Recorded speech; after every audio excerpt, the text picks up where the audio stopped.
What are you doing? Cut this muffler off because I had Jimmy undo the brackets back here. Pardon my my furriness. It's hot and it's July 3rd. Happy 7-3 to those that celebrate. I do. Woo! It's what? 7-3 day. 7-3 day. Because it's July 3rd. Happy 7-3. Okay. Anyway.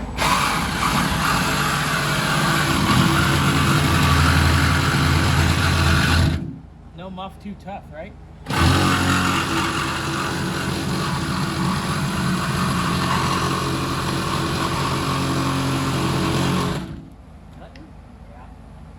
Through a weld, halfway through a weld, so.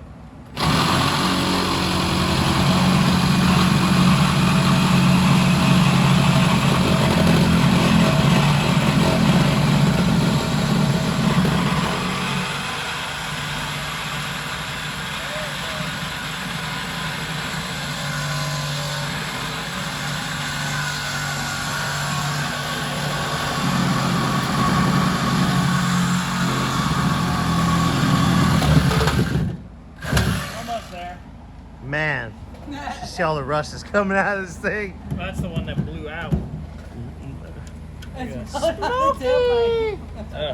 Alright guys, well, we're gonna finish cutting these. We'll probably get them both off and then we'll show you the setup. Or what? Yeah, that. Later.